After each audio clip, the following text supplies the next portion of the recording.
Our next speaker is Pierre Rouchon, and he will talk about towards generic adiabatic elimination for bipartite open quantum systems. So thank you. So first I will thank the organizer for their invitation. It's a great pleasure to be here, and especially for this conference, because it seems to me that Claude Itzikson was also ingénieur des mines, it seems to me. So it's a great pleasure for me. Ah, c'est pas celui-là, c'est celui-là. So here is the outline of my talk. So it is in three parts. It's something which is in fact quite elementary, but it is about in fact model reduction. So first I will explain typically the result that we have already obtained. It's only partial results on this problem of adiabatic elimination for open quantum system. And then in the middle, so to explain the method, I will go back to some classical things, what is called geometric singular perturbation. So it's come from, in fact, all the stuff from a boundary layer and so on, and with especially the Fenichel interpretation of singular perturbation.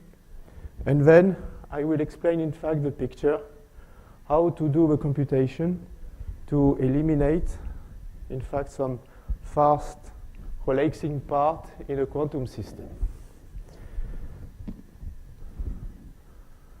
So first, some previous work. So what you have here is some, it's not a complete list, of course. Here you have some paper coming essentially in a physics literature, so for lambda system.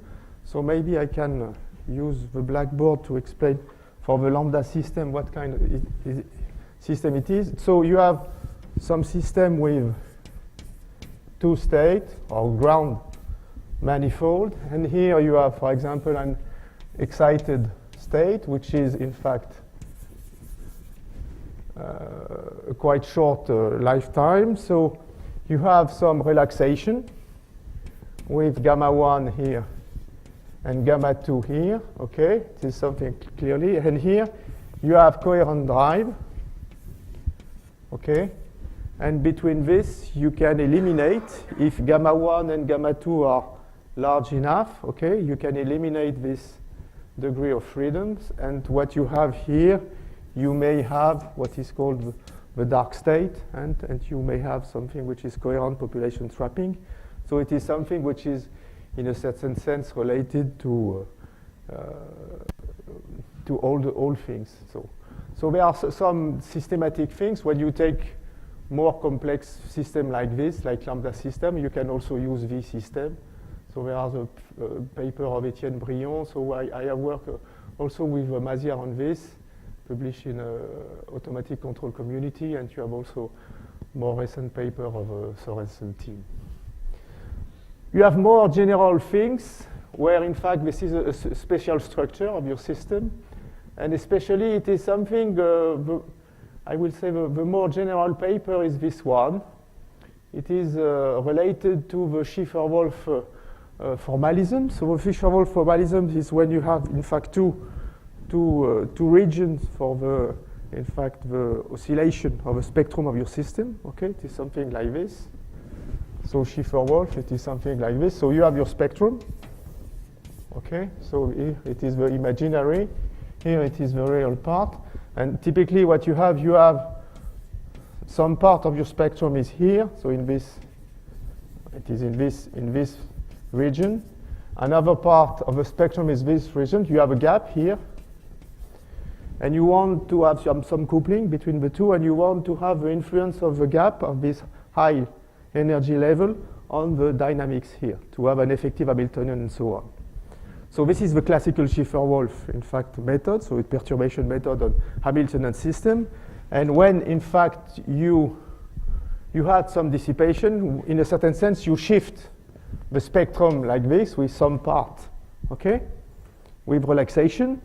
And you can put relaxation here or relaxation here, and you want still have some low I will say, frequency dynamics around here with dissipation. You have high frequency dynamics with dissipation. And you want just to have, in fact, when you have some coupling between the two, you just want to have the impact, the influence of this high frequency dynamics, but with relaxation to the low frequency dynamics with relaxation. Okay, this is Schiffer-Wolf.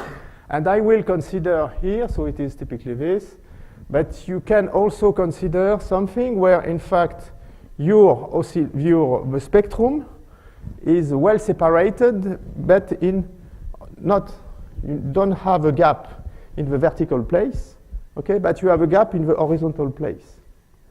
Okay, so which means that you have some, in fact, here you have a separation here, but you can also put the separation in a vertical plane where you have some, here you have some regions where you have, in fact, the dynamics of your system, and you have another part here, okay, or maybe you can have also some high frequency things, but you have a separation with respect to a vertical axis.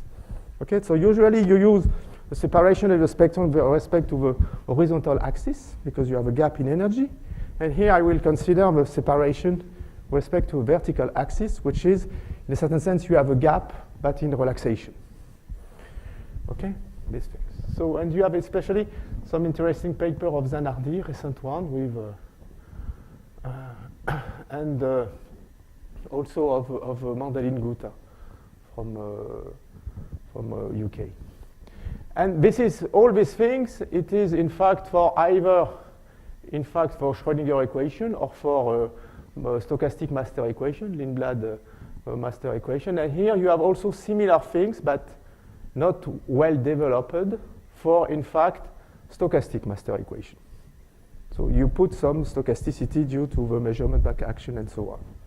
So, and you have some, an interesting paper of John Goff and Ramon van Andel, where, in fact, he eliminates a low cavity with respect to a qubit, something like this, but using, in fact, quantum stochastic differential equation. Okay. So I will be in this, so to focus my talk, it will be in this area, so something which is try to develop some effective method for that. So, and it is this one. So you take a Lindblad equation, which has this form, okay, Hamiltonian and a dissipation operator, and you assume that you have a bipartite system, okay, so tensor product. So the subsystem A, it is the fast relaxing system, okay, and the subsystem B, it is the slow. Could be also relaxing system, which means that, in fact, when you consider these two systems, so you have a master equation for system A, which is this one, with this, in fact, Lindblad operator, and you assume that this system is relaxing to, in fact, a steady state, okay? So whatever the initial condition is, you relax to some pointer state, which is always the same. Either it is a pure state or a mixed state, it depends, okay? But you have this global convergence of this system to a fixed point. And here you have your second system is arbitrary, but it has a slow evolution, okay? So you have an epsilon here, which is a small positive parameter. And you assume that between these two systems, you have some weak coupling, like this, with an epsilon. And here, I take, so the coupling Hamiltonian is a finite sum of tensor product of operator on A and on B, okay, like this. So this is the Lindblad master equation. So you have the fast part, you have the slow part, and you have a sort of a weak coupling between the two. And it is clear that what we want to do is to eliminate A, okay? To get, in a certain sense, a Lindblad equation for B, okay? This thing. So it's something. So I will consider only this kind of system here. Okay. So I will explain how to get this for, I have two examples, and to explain what we are doing. But I think it's could be interesting to see first the results to see that it is something it is what is in a certain sense effective. So the system A is the simplest quantum system you can imagine, is a qubit. The system B is also the simplest quantum system, is also a qubit. I take the simplest interaction, okay, dispersive interaction, okay, sigma z between the two with a parameter chi. I assume that this system is submitted to a drive, okay, this one, and it has a strong, in fact, dissipation, which means that the excited state is unstable, so it dissipates with a certain strong kappa, and here it is the Lindblad operator. So which means that here you recognize, okay, the differential equation, the master equation for the system A. Here it is the drive with sigma along the y-axis with amplitude u, okay. Here it is the dissipation, okay, the relaxation to the ground state for the fast system. And I assume that I am in the rotating frame of a qubit, so I have no Lindbladian term for the qubit, okay, just the coupling here. And it is clear that if you want to have a first order approximation of the dynamics, just replace sigma z, okay, by its value as a Say number, which means that you take, in fact, the trace of sigma z a with respect to, in fact, the steady state of this guy, and you obtain something that you have this thing, and then it is the first order approximation, okay, just to replace this operator by its corresponding Say number, okay? Okay, so, and you obtain this thing, okay, where you see that your the large parameter or the small parameter, kappa is large, u is not too large, and chi is small, so you see you have something which is first order with respect to the coupling chi here, and it is okay. But it is clear that if you go to the second order approximation, you get this guy, which means that the fact, in fact, that you have fluctuation, okay, here, it induces some, in fact, dissipation for the qubit, okay, some dephasing, given by this, but you have in front of this dephasing this coefficient. And this coefficient mixed the intensity of the drive, the coupling between the dispersive coupling, and also the kappa here, and you see that it is not so obvious how to get this kind of formula, okay? This one is okay, it just take the trace of sigma z a with respect to this, but this kind of formula is not so okay. And the second point that we have is something which, as far as I know, is not very well considered in the literature, is that this is just a parametrization with a fictitious qubit, this one. But if you want to go back to, in fact, to your true system, you have to use this map, which means that you start with this parametrization as if you have a parametrization of a manifold, okay? This is local coordinates. And then you have to go back to the big Hilbert space, which is the tensor product of this one and this one. And to go back to the true system state, you need this kind of map, which is in fact a Krauss map up to higher order terms. Okay, so it is completely positive and trace preserving. And you take rho s, you take the tensor with respect to the steady state of this guy without coupling, and then you multiply it by this operator, and here you multiply by the Hermitian conjugate of this operator. And this operator, I have some formula. You can find it in this paper, okay? And the coefficients are much more awful than this one. But you can still compute this coefficient here, okay? It is something that is, so you have a dissipation, but also you have some map linking, in fact, this parametrization, rho s, with this, in fact, the big rho. So here you see that up to first order terms like this, you still have some entanglement, okay, between the slow qubit and the fast one, okay? So in a certain sense, your system is not purely Markovian, okay? you have still this dynamics, okay? But when you go back to the original system, you have some entanglement. And the entanglement depends, in fact, on you, through the coefficient that you have here that are as awful as this one.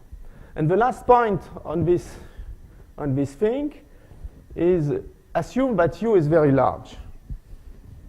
If U is very large, then you know that if you result with this, you have completely depolarization. So the state is identity for this guy, and you should have 0 here. Okay? No influence. And you recognize this. Here, you see when U tends to infinity, you obtain 0. And here, when U tends to infinity, you have U power 4 here and U power 6 here. So it's okay. Okay? So recognize this qualitative behavior here. Okay. So a second example, which is maybe more interesting from a physical point of view, is this one. So it is something which is related to the cat qubit of Maziar here, where he used, in fact, multi-photon pumping. So it is this. So we take some, in fact, model which represent up to a certain degree of precision this kind of device. So you have 2 cavities. So A and B are 2 modes of oscillation. Okay. The memory cavity where you have few, in fact, dissipation is B. The readout cavity is A, which is something which has a low Q. So here is the fast part. This is the slow part.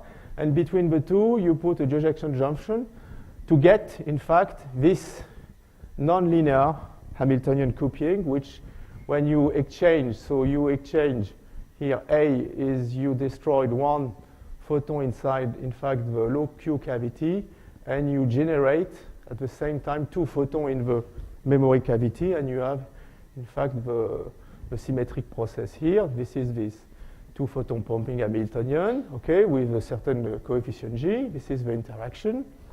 But with this, if you have also some Kerr effects, you have typically the self-Kerr effect of the cavity here, and you have a cross-Kerr effect. Okay, it is not the first term, so you have also this chi R, and you have also a Kerr effect due to the Josephson junction. You have some Kerr effect for the low Q, high Q cavity. So you have these 2 things. So you have an Hamiltonian term here. You have a Lindbladian with a certain dissipation kappa, which is large, and you have a Hamiltonian interaction. Okay. So you assume this, okay, that kappa dominates all the other terms. So you know that, in fact, the slow dynamics, okay, when you neglect the coupling, it converges to a coherent state, okay, of amplitude alpha, and given by the drive U, okay, that you have put on your system. And then you, in fact, you get up to 2nd order with respect to kappa. This, in fact, Lindblad, in fact, equation for the memory cavity, okay, for OS. So it's just this guy. So here you have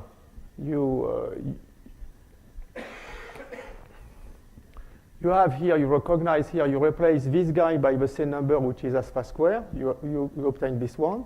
It is a shift due to the cross-Kerr. Here you have the self-Kerr of the cavity, something which is very easy to obtain.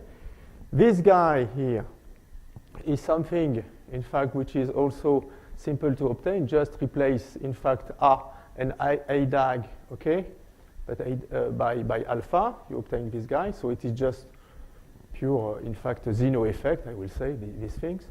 But here, look, what you have is here, you have a dissipation. And the dissipation operator is something like this. It is B square, which is always also in this paper, but you have some correction to this dissipation operator due, in fact, to the cross-Kerr effect here. And you have also a shift. Okay? You have 2 things. So this is the first point. And this rho S, okay, is just a parameterization of a slow dynamics. And then when you want to go back, in fact, to the true state of your original system, you use the same trick. So you take rho s, you tensor with a steady state of a low Q cavity without coupling, coherent state alpha, and you put this in sandwich between this operator and this operator, where M is a small operator when you take respect to the coupling term, which is this one. And how to get this operator, this correction, okay? You have some entanglement between, in fact, the B and A, but it is first order with respect to G over kappa, in fact.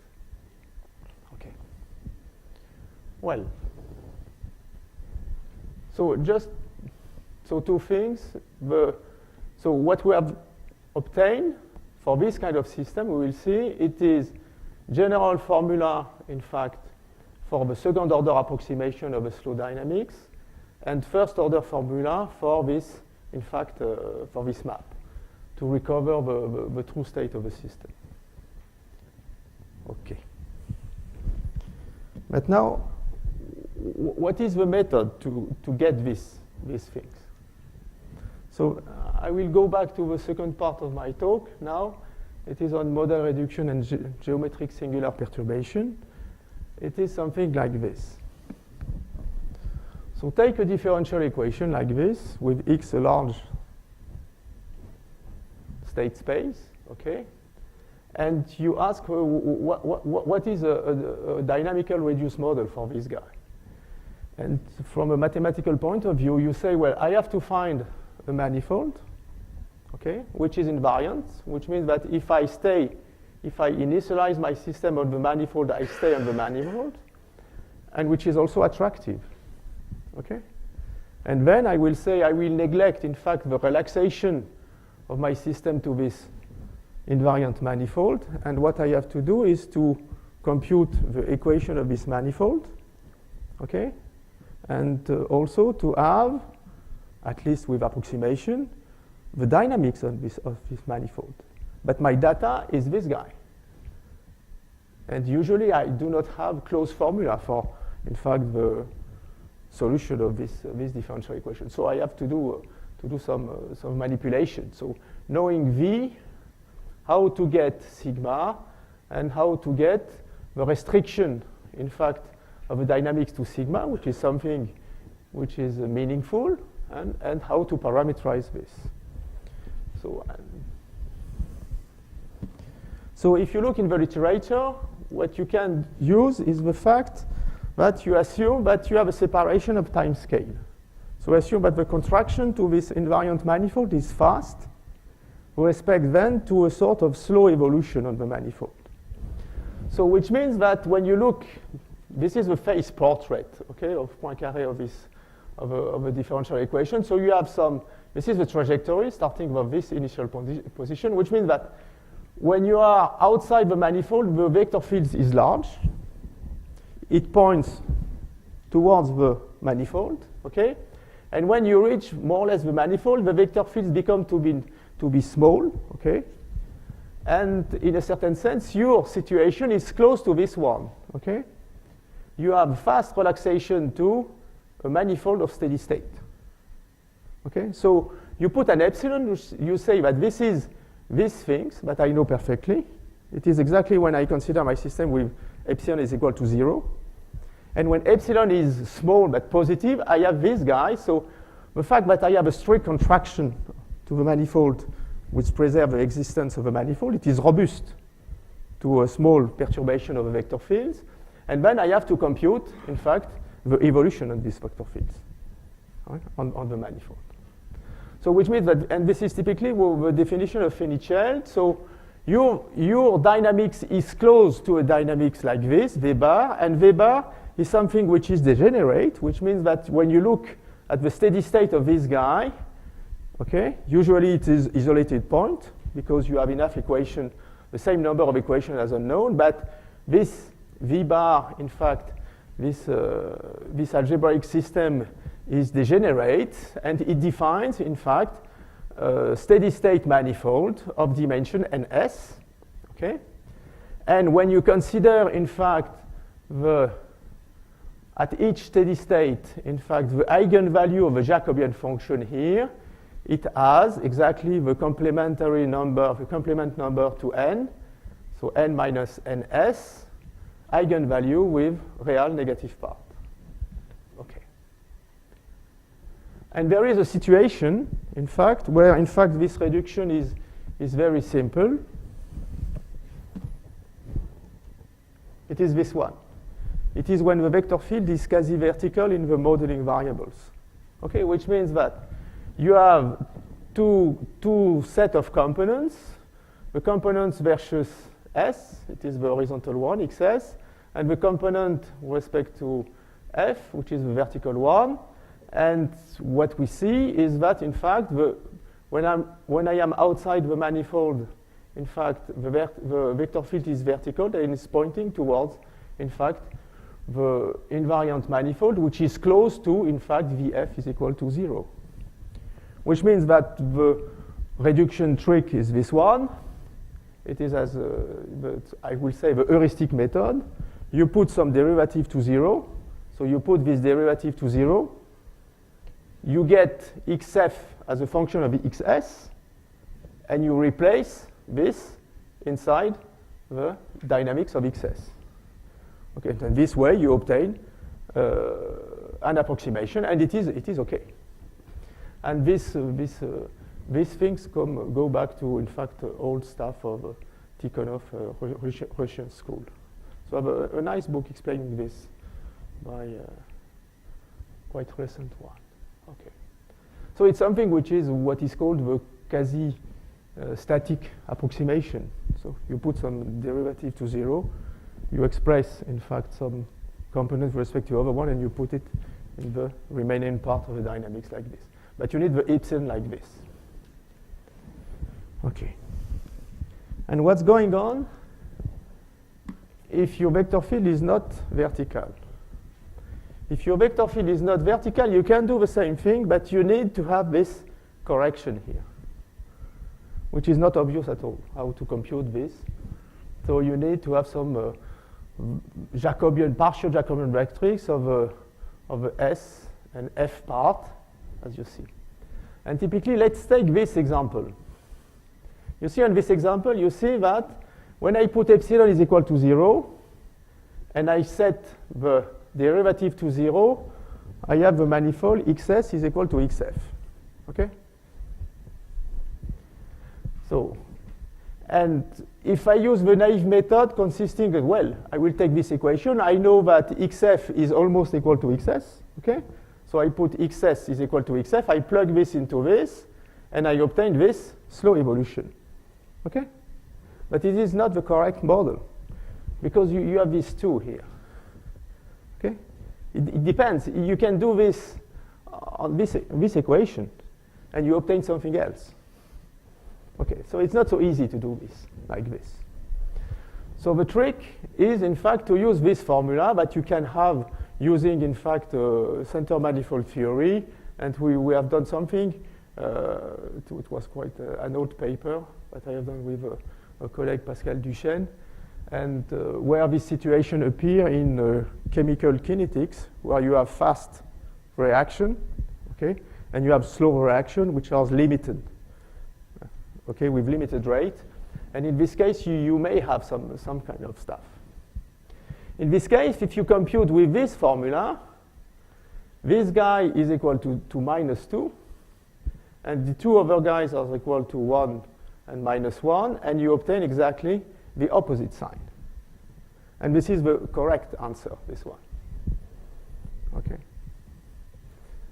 So you may have, so it is clear that in this case, it's not obvious if you are not in the vertical coordinates. You may completely obtain an answer which is completely wrong with this, in fact, these things. And more or less it was, in fact,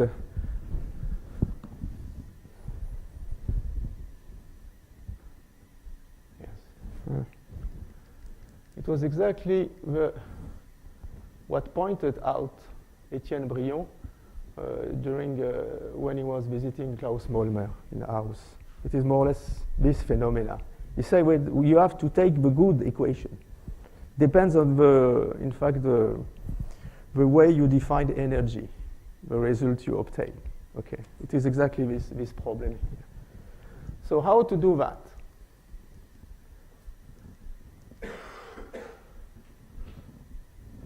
So it's clear that what we have done is just to have, in fact, use the method that is here, which is invariant, which is coordinate free, okay?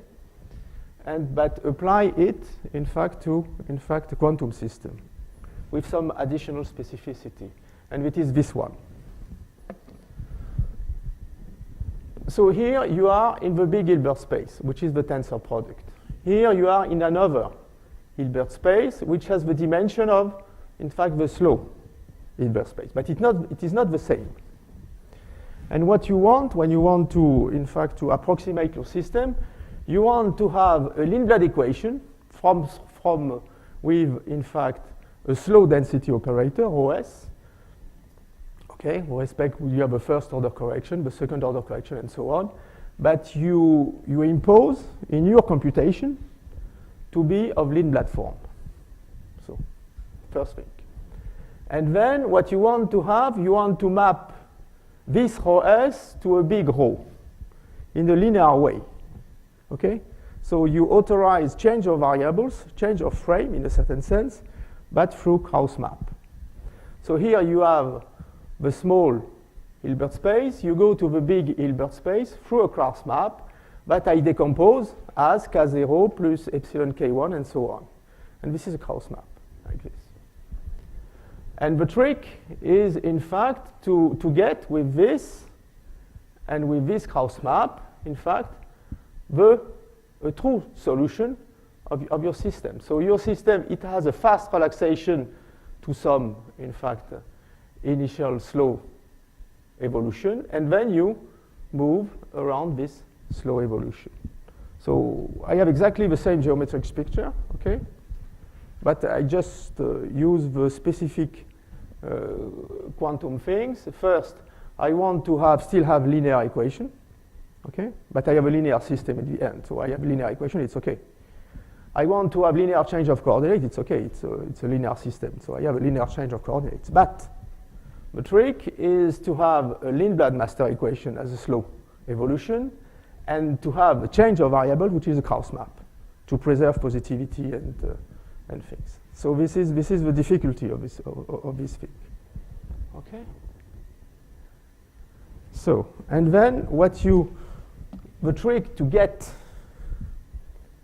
in fact, at each order, K0, K1, LS1, LS2, and so on, it's the trick which is based, which underlies what is called the invariant manifold approximation, something which is widely used in the dynamical system theory and bifurcation theory. It's just this. So you have this equation for your, in fact, slow evolution, so for the invariant manifold. So you know that at first order, at zero order, the state is ρs tensor ρa bar, okay? And you have some additional correction, okay? Such that, in fact, at each time when I take a certain sum, I am close up to high order term with respect to epsilon to a Krauss map. I have my differential equation for ρs, and I plug these two equations in the invariant condition, which means that I have d over dt of ρ. Either I use the fact that d over dt of ρ is given by the differentiation of this guy, so which means it's k of ls of ρs, with ls of ρs is given by this. Or I use the other formula telling me that d over dt of ρ, it's the fast dynamics plus the Kluplin term plus the slow dynamics. But I have to express this at the point kappa of ρs, okay? And then all what you do is you identify terms of same order, and you get a recurrence thing. So zero order, it's okay in this case, because I take the good value for K0. First order, it is this guy. Second order, it is this guy. And then at each order, what you have to do to have the first order correction here, just use the partial trace with respect to A. It eliminates these guys. When you take the partial trace with respect to A of LA, it's 0. And then you obtain what is called the Zeno correction. Okay, just this. And then you have to compute this K1 by inverting LA on, in fact, operator which have 0 trace. Because you have a complete convergence of the fast dynamics to a steady state, okay? You can express this value of the operator by this formula here. Okay, so it exists, and it is more or less, in fact, this formula tells you, you can prove that, but it is a completely preserving map with respect to W. But you have to take W at 0 trace operator. So it is the restriction to 0 trace operator of a completely positive map, this map here. Okay. And then you have to do the computation.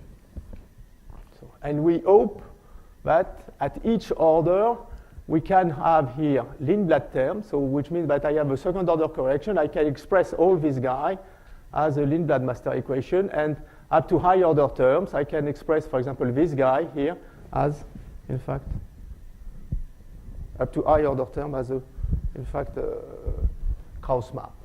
So we guess this. We do not have a proof of that. So.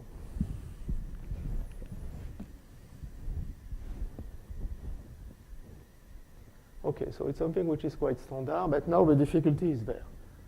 Is in the fact that you have to preserve positivity either for the slow dynamics or for the mapping. Okay. And the result we have is the general result. Okay, it is up to second order terms. So first order terms is this one. So you have your system here, okay, and you want to express, in fact, the first order correction. It is just this one. You replace AK by its trace with respect, in fact, to the steady state of this guy. Okay, and you obtain what is called the Zeno dynamics. Okay, something. But additionally, what you have a kind of Zeno map. Okay, first order, which maps, in fact, this separable state, in fact, to the big state. Okay, through this, in fact, completely positive map. Okay, it's something that with this kind of things, you can assume if this guy is the environment of your system, and you know that the environment converge rapidly, but not with infinitely rapidly, okay? In fact, to a steady state. So it forgets its initial condition, but not instantaneously. Take a certain time, certain relaxation time. You have this correction. The fact that you have a strong contraction to invariant manifold, it's robust, this. Okay? And then what you have this small, in fact, correction, in fact, telling you that the rho is not this guy, but it has some additional terms, first order terms. And what are the coefficients of M here? They are given by this thing. So M is made, of course, is constructed from the interaction of Hamiltonian.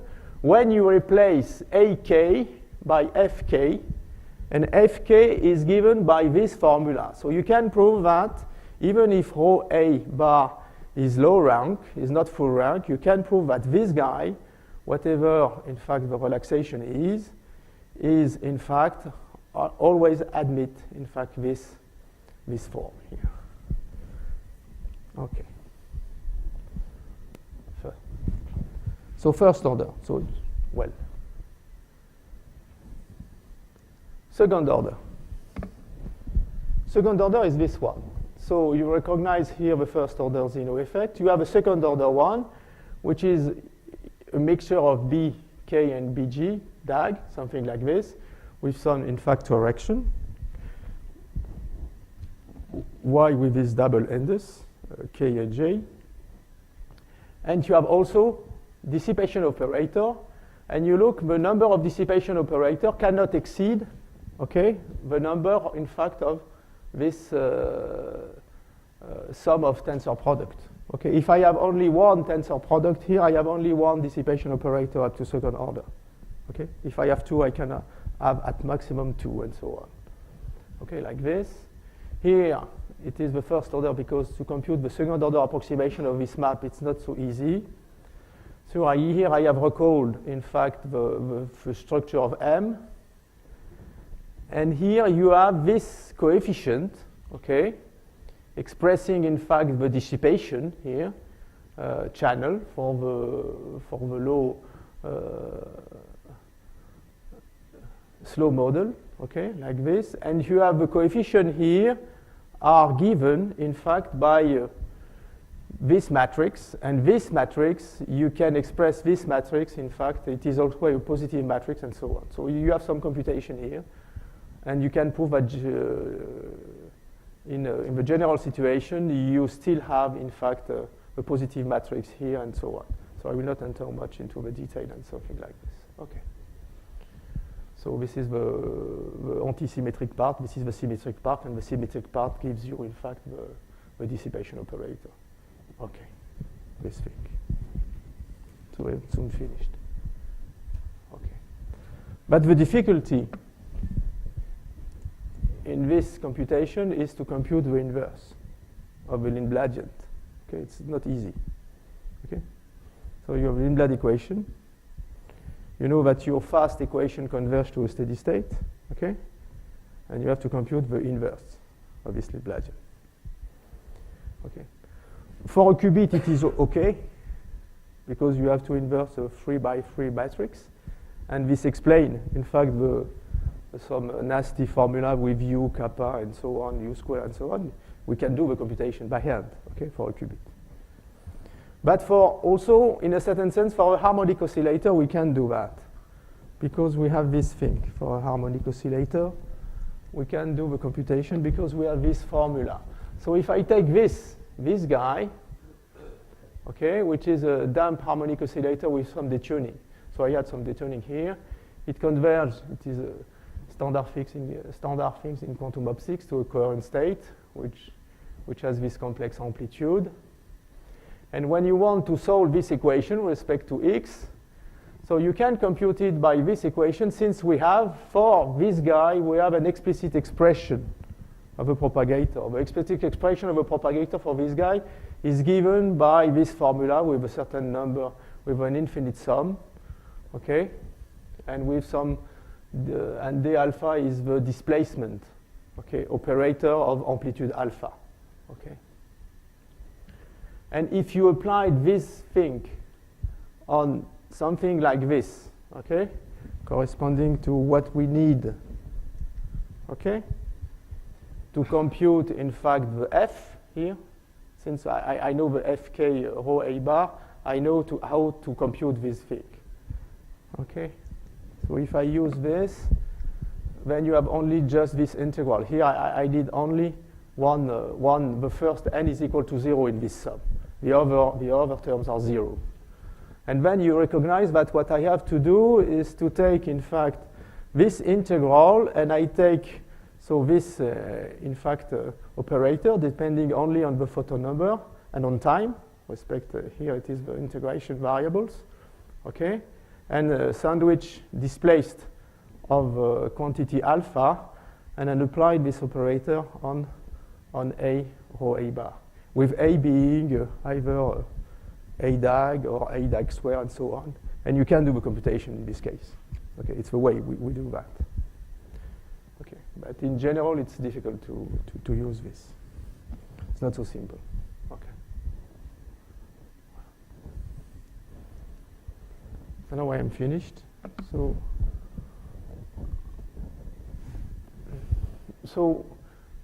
when you take a geometric point of view on adiabatic elimination with geometric singular perturbation theory, what you are, in a certain sense, directly pushed to preserve also the quantum structure, which means that you want to do the computation with Lindblad dynamics and Krauss map. Okay. It could be interesting to use this formalism for non-Markovian system when the environment is faster than your system, because it is the environment, but not infinitely faster. Then you have some correction in your dynamics, and it could be interesting to use this kind of machinery to have a description of what's going on. Okay. It is also used for what is called coherent feedback, or if we say dissipation engineering and so on. So you engineer typically, it is typically for the two-photon process. It is exactly this. You engineer coupling with some strongly dissipative subsystem, a coupling with your goal system, to achieve some, in fact, protection or relaxation inside the slow subsystem. And you can imagine that we can also use this for, in fact, the quantum feedback networks description due to John Goff and Matt James, something like this. So it could be, these kind of things could be useful for dissipation engineering, I will say, when the dissipation you use to control your system is faster, much faster than, in fact, the system itself, okay? You can imagine also to have an extension. So here I assume that I am in the big Hilbert space, which is a tensor product, okay? And I assume that we converge, the separation is in a certain sense clear. You know that you have a fast system, okay, which is one part, and the slow system is the other part. But you have still some mixture. But you can imagine a convergence which is much more different when, in fact, you have your system, your structure is an Hilbert space. It is the direct sum of two Hilbert space. Okay? This one corresponds to relaxation. Forget this guy.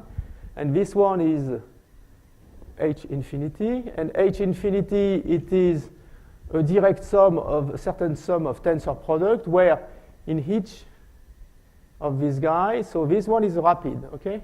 This one is pure relaxation, this one is rapid, and you only get some dissipation, some slow evolution on this one, okay? And which means that at the end, the first order parametrization of your density matrix is something like this.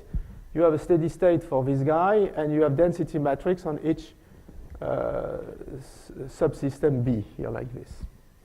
Okay? And then you can try to do some computation with this kind of slow manifold parametrization. Okay? This is the K0. The K0 is not just a pure tensor product. It could be, in fact, a sum, okay, of tensor product like this. Okay? And we guess that we can do the computation with Lindblad dynamics and Krauss map to any other terms in this asymptotic expansion, but it is not obvious at all to prove that, in fact. So thank you.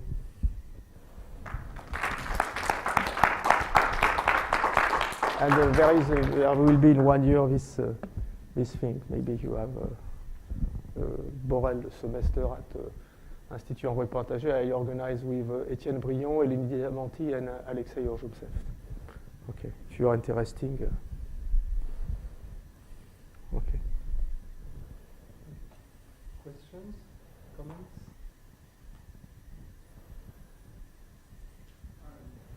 To go back to your last conjecture,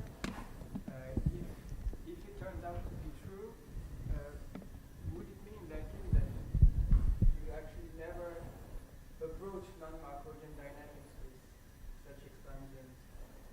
Because if rho s is the sum of the evolution of rho s is the sum of the Lindbladians, it means you never approach CPTP maps that are not Markovian. What do you mean by that? Like there are CPTP maps that cannot be written as exponential of a Lindblad times t. Yes, maybe. So, and these are the ones that are called non-Markovian. So are we in some sense just expanding around Markovianity, but staying Markovian, and just having more complicated Markovianity? What you have is you have a Markovian dynamics on the small Hilbert space, okay? And then you have just a cross map from a small Hilbert space to a big Hilbert space, and this describes you the evolution in the big Hilbert space, just this. When you look at the evolution of the big Hilbert space, okay, it is defined only on the submanifolds, on the range, okay, of this map. It is just this, nothing more.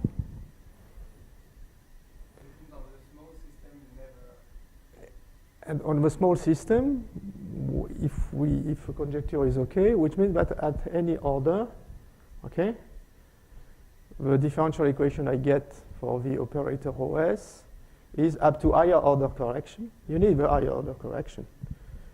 You can put it as a cross map. Okay, you truncate it up to order 2, okay, your computation, and you can express this differential equation as a Lindblad master equation up to third order or fourth order terms. It is just question. Yes. Yes. It is a way maybe for certain non-Markovian system. Maybe you can express their dynamics like this. This is typically when the environment forgets its initial condition. Okay, it has relaxation time constant, which are in a certain sense much faster than in fact the relaxation inside your system. Which means that you have this separation here, okay, in the spectrum, a vertical separation in the spectrum. Just this. Okay. Other comments or questions? If no, let's thank our speaker again.